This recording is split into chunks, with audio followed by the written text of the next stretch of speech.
The station smelled like rust and fear. Park pulled her coat as she walked through the lower levels. The air was thick and warm, filled with the breath of too many bodies in too small a space. She had been on many stations before, but this one was different. This one was dying. Refugees filled every corner. They sat against walls, lay on thin blankets, huddled together in groups. Some were species she recognized. Others were strange to her eyes, but all of them shared the same look, the look of people who had lost everything. Was a medic on the human patrol vessel called Horizon's Edge. She had come down to the station for supplies. Simple job, quick job. Get what they needed and get out. That was the plan. Walked beside her. He was a sergeant, tall and quiet, with the kind of face that rarely showed emotion. They had served together for 2 years. He was steady, reliable, the kind of man who did his job and asked no questions. The lower levels were the worst part of the station. This was where they put the refugees. There were a small species, covered in soft gray fur with 6 thin limbs and large golden eyes. 3 months ago, the Dominion had burned there. Every city, every forest, every ocean, all of it turned to ash and glass. The survivors had scattered across the galaxy, and many of them had ended up here. Tried not to look at them. Looking made it harder. Looking made her want to do something, and there was nothing she could do. There were thousands of them, tens of thousands, and she was just one person with a medical kit and a ship that was already full. They walked faster. The path ahead was crowded, pushed through, keeping her eyes forward. She could hear crying somewhere.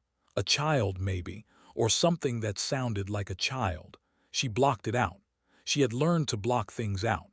It was the only way to survive in this work. Then stopped.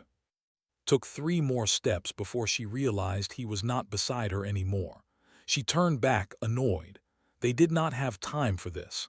The captain wanted them back in 2 hours. But when she saw what had stopped him, her words died in her throat. A small pup stood in front of. It was tiny, barely reaching his knee. Its fur was dirty and matted, and its golden eyes were too big for its thin face.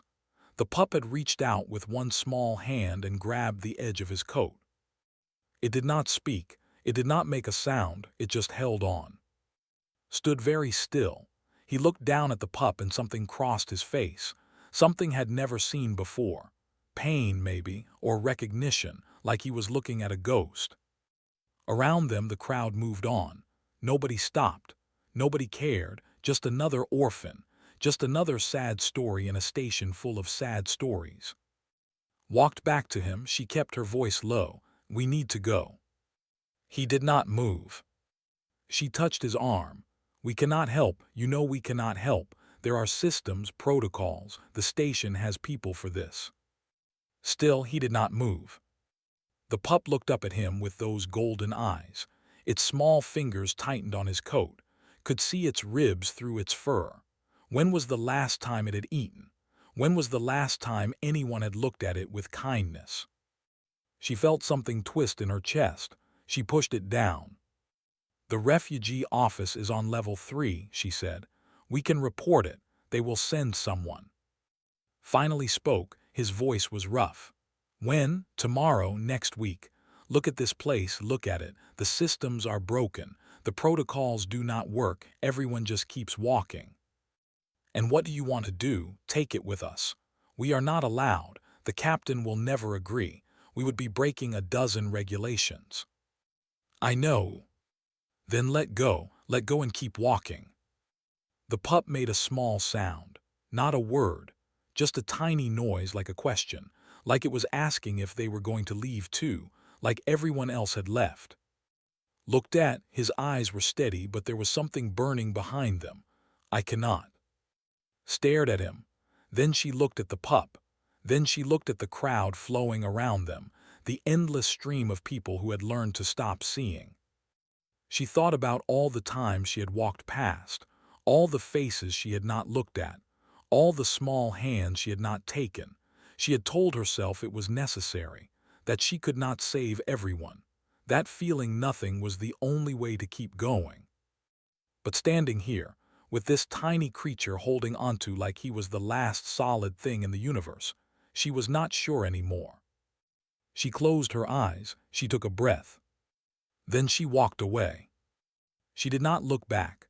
Her footsteps echoed on the metal floor, 20 steps, 30. The crowd swallowed her. She could no longer see or the pup. Good, that was good. She had made the right choice. The practical choice. The only choice. 40 steps, 50. She stopped. Her hands were shaking. Why were her hands shaking? She was a medic. She had seen death. She had seen suffering beyond words. She had learned to separate herself from it, to build walls around her heart. But some walls had cracks, and sometimes the smallest things found their way through. She turned around. Was still there, exactly where she had left him. He had knelt down now, bringing himself to the pup's level. The pup had not let go of his coat. Maybe it could not let go. Maybe letting go meant falling into an emptiness too deep to climb out of. Walked back, her feet felt heavy. Each step was a choice. Each step was a door closing behind her. She reached them and knelt down beside. The pup looked at her with those impossible golden eyes. There was no trust in them. Not yet. But there was something else. Something fragile and desperate. Hope pulled out her medical scanner and began to check the pup's vitals. She did not say anything. She did not need to. Understood. They had made their choice. Now they had to live with it.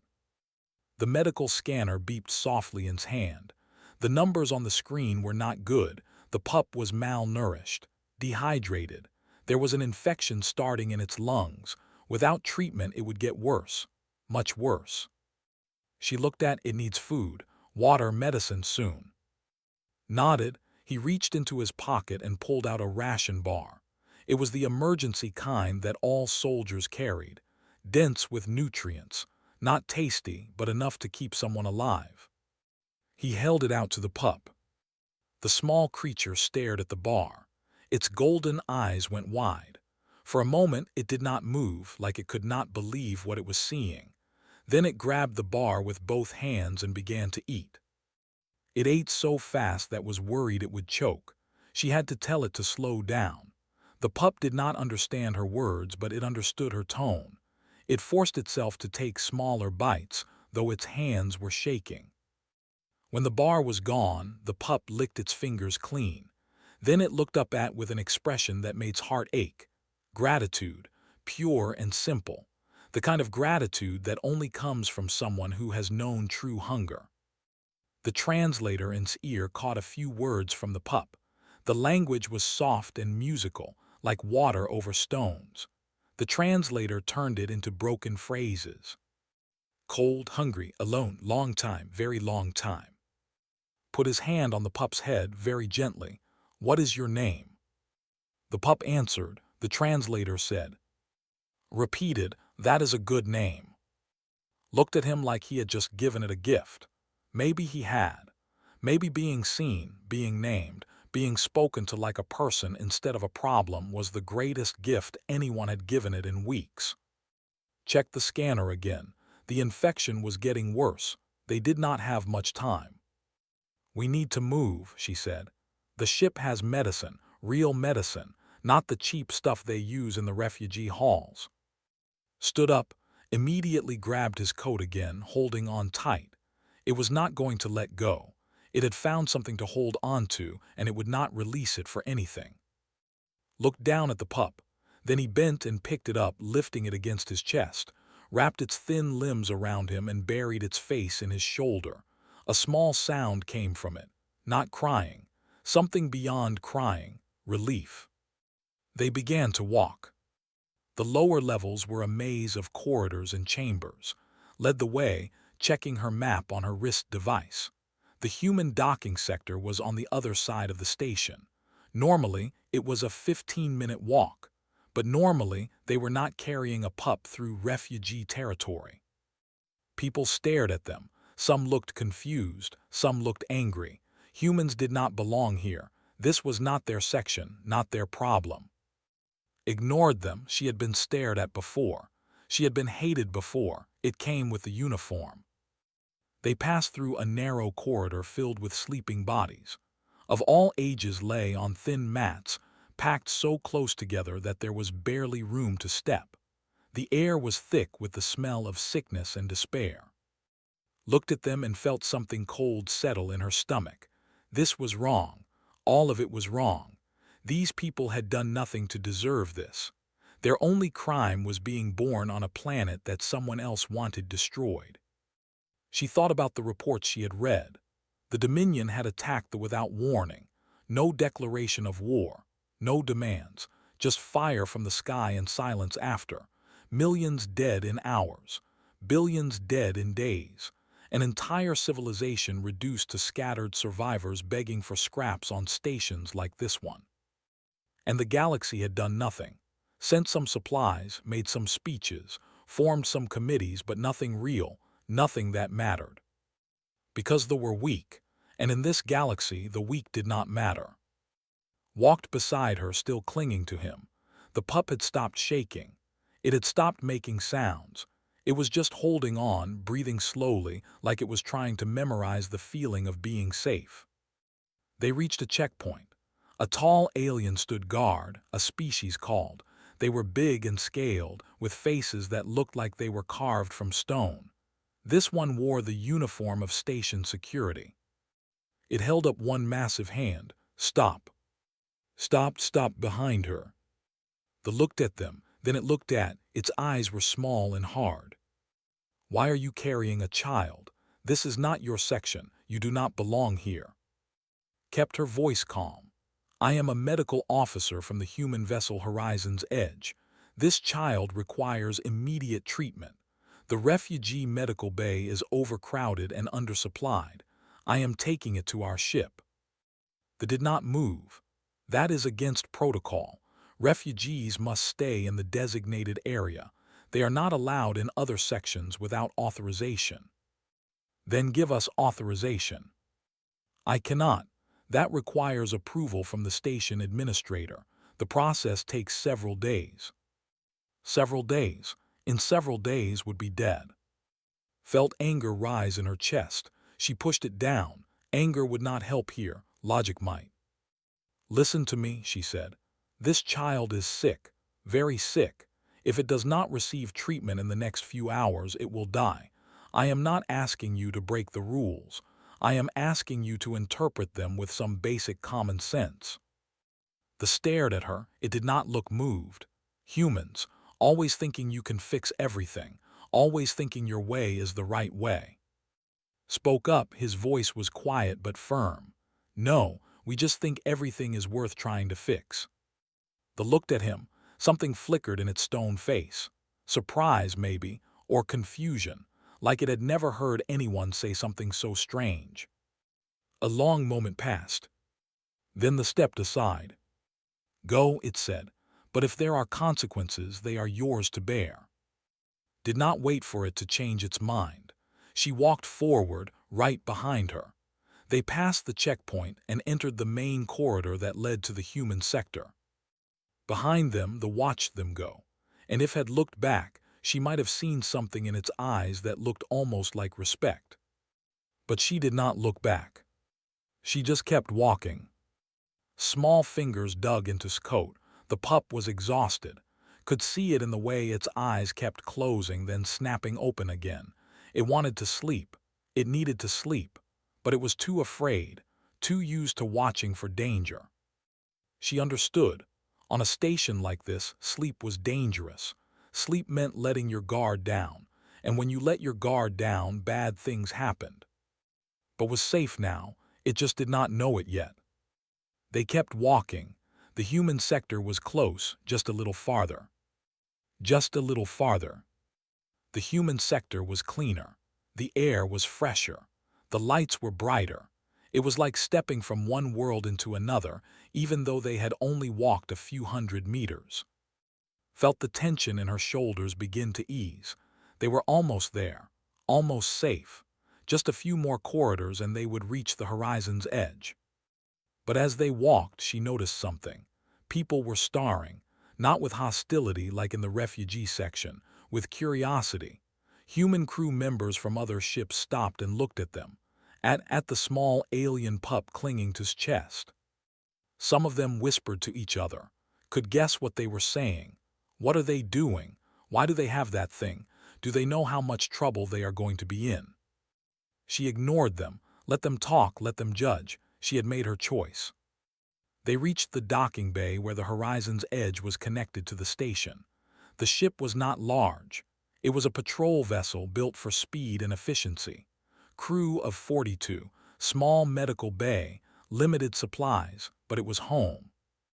The airlock door was ahead. Freedom was ahead, just a few more steps.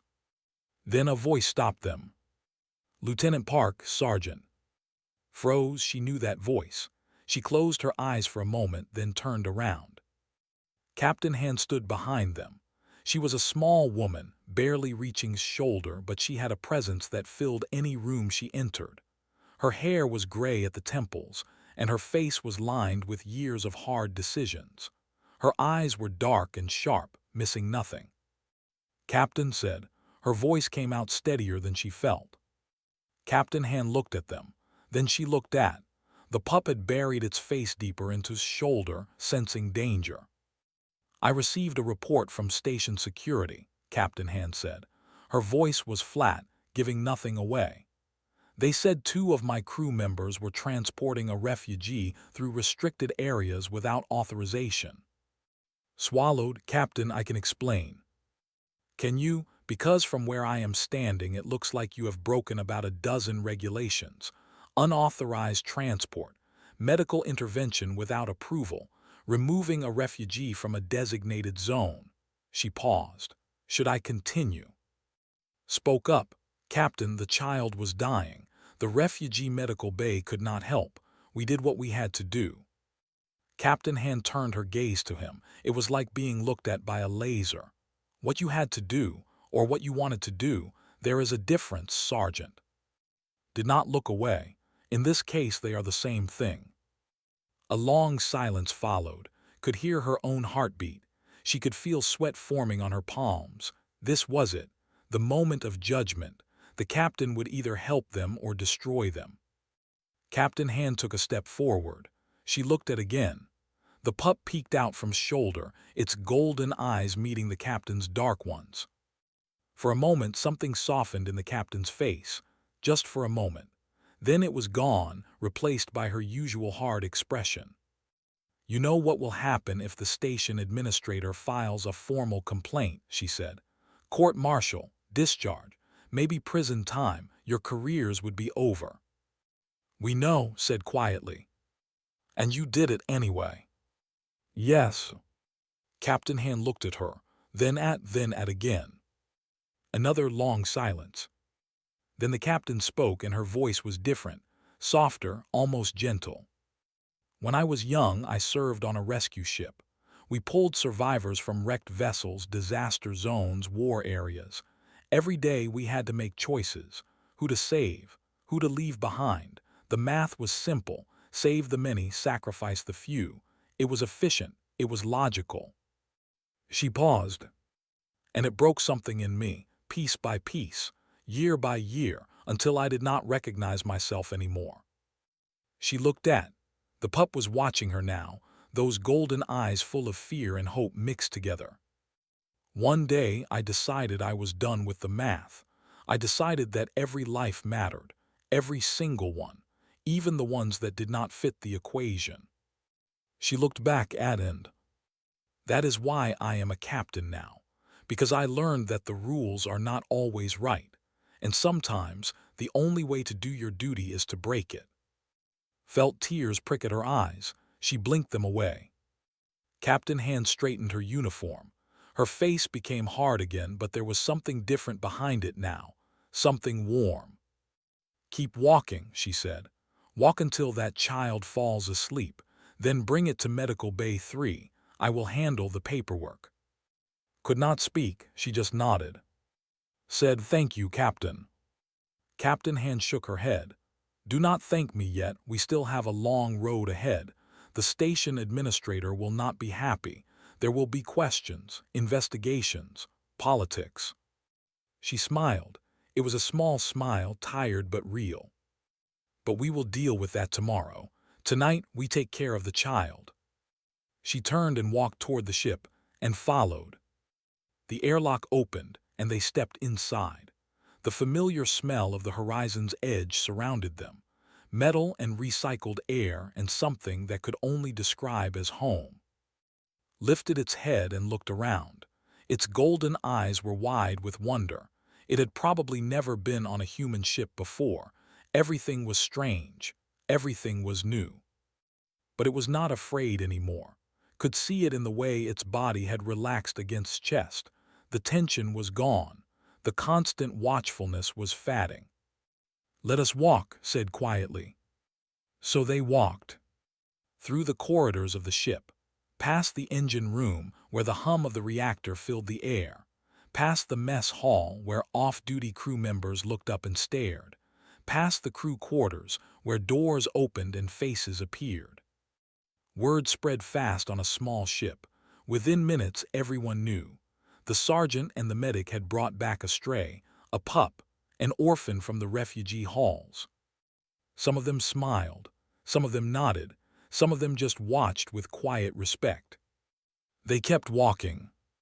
His eyes began to close. Its grip on his coat loosened slightly. Its breathing became slower, deeper. Watched the pup's face. The fear was melting away, replaced by something else. Peace, safety, the feeling of being held by someone who would not let go. They walked slower now, quiet steps on metal floors, no rush, no urgency, just the gentle rhythm of movement. His eyes closed completely.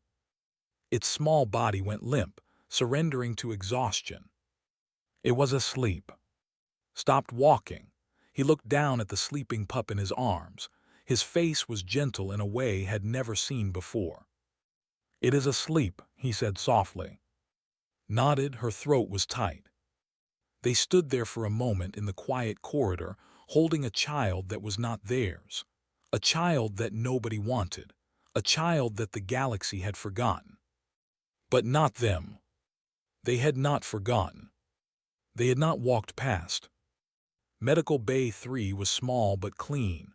White walls, bright lights, the smell of disinfectant. Had spent countless hours in this room treating injuries and sicknesses from across the galaxy. But tonight felt different. Tonight, the room held something precious. Lay on the examination table, still asleep. Stood beside the table, his hand resting gently on the pup's back. He had not moved in an hour. He refused to leave. Worked quickly but carefully. She connected monitors to track vital signs. She prepared an IV drip with fluids and nutrients. She synthesized antibiotics for the lung infection. Everything she did was gentle, quiet, designed not to wake the sleeping child. The monitors showed improving numbers, heart rate stabilizing, hydration levels rising. The infection was still there, but the medicine was working. In a few days would be healthy again. Physically, at least. The mental wounds would take longer. Knew that. She had seen it before in other refugees, other survivors. The body could heal, but the mind carried scars that lasted forever. She finished her work and stepped back. For a moment, she just watched sleep. The pup looked so small on the table, so fragile. It was hard to believe that it had survived weeks in the refugee halls alone. But it had survived. Against all odds, it had held on, waiting for someone to stop, waiting for someone to see it. The door opened. Captain Han walked in, followed by the ship's executive officer, a young man named. He was tall and serious, with the kind of face that looked worried even when nothing was wrong.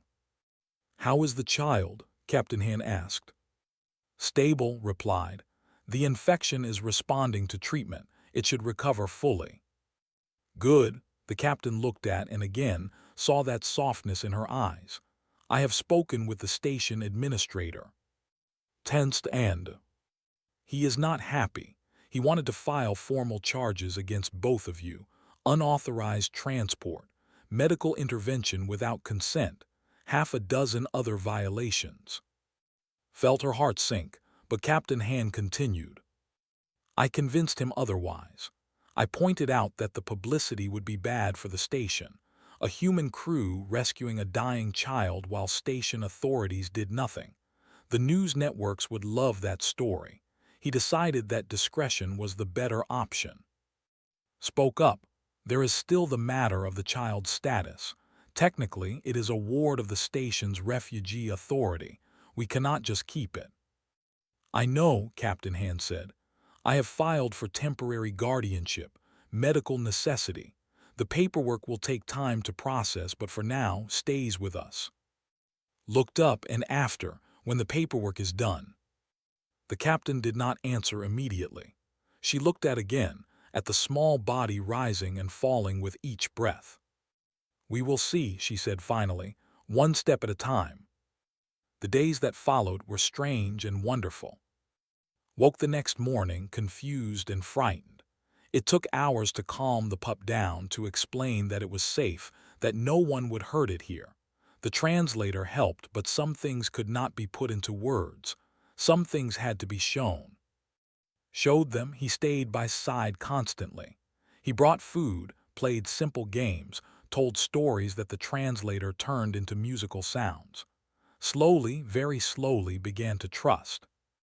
The crew of the Horizon's Edge accepted the pup with surprising warmth. They brought small gifts, extra blankets, treats from the mess hall, a stuffed toy that one of the engineers had made from spare fabric. Did not know what to do with such kindness. It would stare at each gift for long minutes, as if trying to understand why strangers would give it things. In the refugee halls, nothing was free. Everything had a price. But here there was no price. There was only kindness, and that was harder for to understand than any cruelty. Watched the pup adapt day by day. She watched it learn to smile again. She watched it learn to play. She watched it follow around the ship like a small shadow, always staying close, always holding onto his coat. One evening, she found them on the observation deck. It was a small room with a large window that looked out at the stars. Was sitting on its lap, staring at the infinite darkness with wide eyes.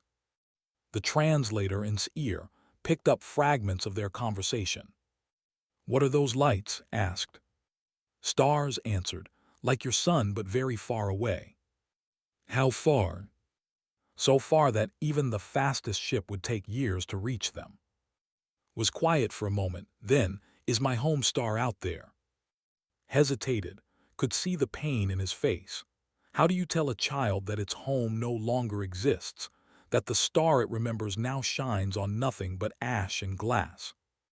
"Yes," he said finally, "it is out there, very far away." "Can we go there someday?" Another pause, longer this time.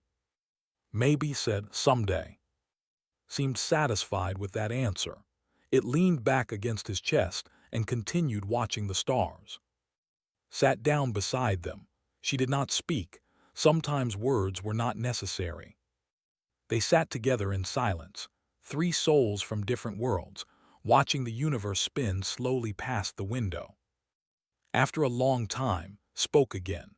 The translator turned its words into something that made its eyes water. "I do not want to go back to the station. I want to stay here, with you." She looked back at him. Neither of them knew what to say. "We want you to stay too," said finally. "But it is not that simple. There are rules, people who decide these things."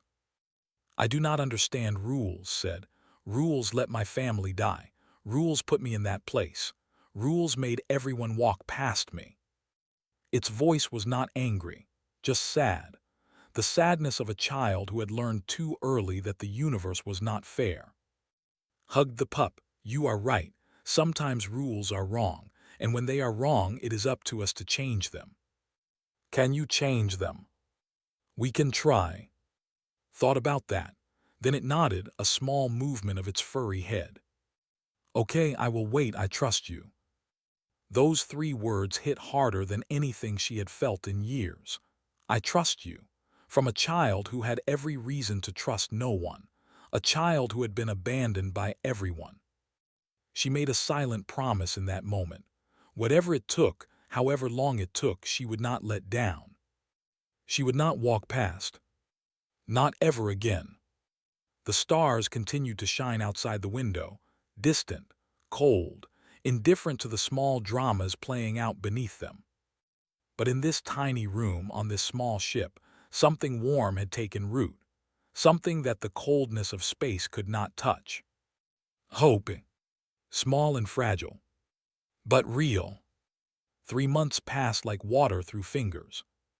The horizon's edge completed its patrol circuit and returned to Earth's orbital station for resupply. It was a massive structure, a ring of metal and light circling the blue planet below. Thousands of ships came and went every day. Millions of people lived and worked in its corridors. But too, it was just another wonder in a universe full of wonders. The pup had changed in 3 months. Its fur was clean and soft now, a beautiful silver gray that caught the light. Its golden eyes were bright with curiosity instead of fear. It had gained weight, grown taller, learned to laugh. It had learned other things too, some English words, some human customs, how to eat with utensils instead of hands, how to read simple words how to play games with the crew during rest hours. But most importantly, it had learned to love. And to be loved. Watched running down the corridor of the orbital station, chasing behind. The pup was fast on its 6 legs, darting and weaving, making sounds that the translator called laughter. Other people in the corridor stopped to watch, smiling at the strange sight. A human soldier chasing an alien child like they were playing in a park. It was absurd, it was beautiful. Smiled too. These small moments made everything worth it. All the paperwork, all the arguments with bureaucrats, all the sleepless nights worrying about the future. Worth it. But the future had a way of arriving, whether you were ready or not. That evening, Captain Han called them to her office. Her face was serious when they entered, and felt ice form in her stomach. "The Refugee Council has been in contact," the captain said. She did not waste time with small talk. "They have located distant relatives of an aunt and uncle who survived this destruction. They are willing to take the child." Silence filled the room. Was the first to speak. "What does that mean for us?" "It means they want back. The temporary guardianship was always temporary. Now that family has been found, they have legal claim."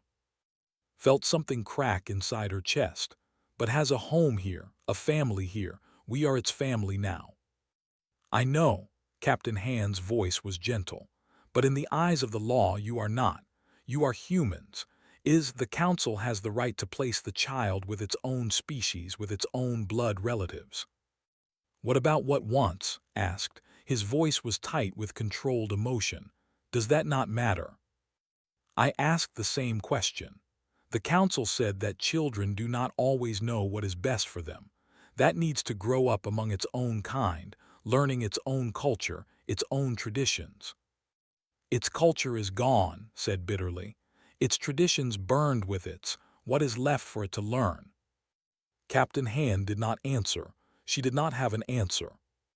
The next day, a delegation from the Refugee Council arrived on the orbital station. 3 elders, their fur gray with age, their movements slow and careful. They carried themselves with the dignity of people who had lost everything but refused to show it. Captain Han met them in the station's conference room, and were there too, standing against the wall. Was in the crew quarters, playing with the engineering team, unaware of what was being decided. The eldest of them spoke first. Her name was, and her voice was like wind through leaves. "We thank you for caring for the child," she said through the translator. "Your kindness has been unexpected. Many species would not have done what you did." "Many species did not," said. The words came out sharper than she intended. Nodded slowly. "Yes, many walked past, many closed their eyes, but you did not. Why?" Captain Han answered. "Because we believe that every life has value, not just the lives that are convenient, not just the lives that fit our rules and systems, every life. Even lives that are not your own kind, even lives that will never benefit you. Especially those lives. The elders exchanged glances, something passed between them, a question, a doubt, a wonder. Another elder spoke. His name was, and his golden eyes were sharp with age and experience. We have heard stories about humans, that you are aggressive, territorial, that you fight wars for resources and power like the Dominion. Some of that is true, Captain Han admitted. We are not perfect. We have done terrible things in our history, but we have also done good things. We have learned, we have grown. And what makes you different from the Dominion? They also believe they are doing good. They also believe they are bringing order to chaos. Captain Han considered the question carefully. The Dominion sees the galaxy as something to be controlled. We see it as something to be shared. They destroy what they do not understand. We try to protect it. She paused. We do not always succeed, but we try. And that trying, that refusal to give up, that is what makes us human. The room was quiet. The elders looked at each other again. Finally spoke. We came here to take the child, to bring it back to its own people where we believed it belonged. She looked at Captain Han with those ancient golden eyes. But now I am not sure. What do you mean? Asked. I mean that perhaps belonging is not about blood. Perhaps it is not about species or tradition or culture. Perhaps it is about who stops when you reach out your hand. She turned to look at the door, as if she could see through it to where was playing. The child reached out its hand, and you stopped. You did not walk past. You did not follow the rules that said it was not your problem. Her voice grew softer. In the old stories of our people, there is a word for those who stop, those who carry the abandoned, those who walk until the lost ones fall asleep in their arms.